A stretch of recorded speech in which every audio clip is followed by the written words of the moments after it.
tuwe na zao letu la biashara ambalo litakuwa halina usumbufu mwingi ambao litasaidia wao. Kwa tukasema basi ni parachichi. Tukasema sababu kijiji kinapata angalau fedha ile kidogo tuliyoweka bondi, ile fedha imguse kila mwananchi, yaani kila mtu aguswe na ile fedha. Tuna changamoto nyingi, sijui za madarasa, sijui za nini. Sisi hatuwezi kumaliza si wenyewe leo, si ndio? Zilikopo toka miaka hiyo. Kwa hiyo tunaenda huko kidogo na wananchi huko wao wanatembea. Na nia kubwa tunavyosema zao la biashara, nia yetu ni hii. Unaona mzee Tadei hapo, tunatamani kwa umri aliofikia mzee Tadei saa hizi asishike jembe. Sijui kama tunaelewana. Ndio. Asishike jembe na ubongo wake asiutumie kuwaza kutafuta fedha. Manake akiwa na miche yake 10 ya parachichi akiuza. Nilikuwa namuuliza mamangu hapa, uzuri hapa tupo tunaona huu mti, umeona huu mti? Hiyo ni hasi hiyo. Anapata shilingi ngapi akichuma mti huu?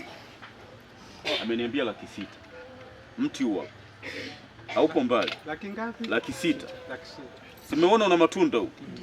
Manake akichuma haya yote, tena safari hii naona hujazaa sana. Mwaka jana niliona umezaa sana. Anapata 600,000. Hasi tunayozungumzia hii hapa ndio hii hapa. 600,000 una miti yako 10, manake una milioni ngapi? 6. Milioni 6. Wewe mzee Tadei ukipata milioni 6 mwezi wa 4, si ndio? Mpaka mwezi wa 4 utakuwa umemaliza. Kwa sababu tunachoamini kwamba umri huu wa mzee Tadei, si ndio? Au mzee Mkwela hapo, umri huo ni umri ambao hauna mambo mengi. Kwanza hauna matumizi mengi. Wewe ukiweza kwenda kutibiwa tu umelipa bima yako ya afya, si ndio? Kwenye ile milioni 6 umetoa 1,500,000 umelipa bima ya afya. Una uhakika unaenda kutibiwa hospitali yoyote. Umebakia na hela pale bado milioni 5 sijui na ngapi. Unajua una sukari yako mfuko mzima, si ndio? Una debe zako 5 za mchele, una dumu lako la mafuta pale, si ndio?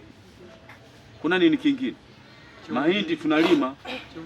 Mahindi utalima ina chumvi. Mahindi utalima. Hutalima wewe, utatafuta vijana na ng'ombe wataenda watalima. Mbegu unachukua hela utanunua mbegu bora. Mbolea utakuzia. Unapata chakula nyumbani. Kutumia akili mpaka unavyozeeka. Na hiyo ndio inayotupa shida sisi huku. Yaani unakuta mtu toka alivyozaliwa, si ndio? Mpaka siku tunaenda pale kuimba pale makablini. Yaani wiki iliyopita alikuwa shambani.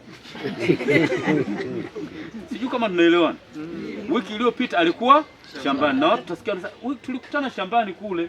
Wiki ile iliyopita, yani wiki moja tu ameshaondoka mwenzetu. Umeona?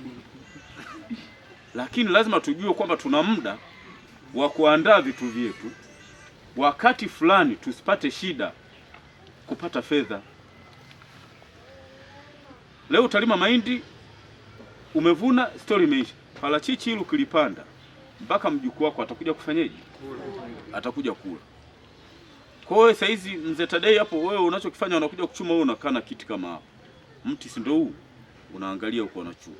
Wakishachuma wameweka kwenye matrei hapo, zinapimwa kilo hapo. Kilo kadhaa umeshachukua hela. Kwa lazima tukubali. Tunahamasisha hivyo, watu wengine hawaelewi. Utateseka mpaka unaingia kaburini. Hiyo kitu sio nzuri. Tengeneza mfumo fulani kwamba haya nitafanya. Ninapofika umri fulani nitakuwa nafanya haya ya rais. Ndio haya sasa. Kwa hiyo miche 10 tunayotoa leo, nendeni mkaipande vizuri tena kwa wivu mkubwa.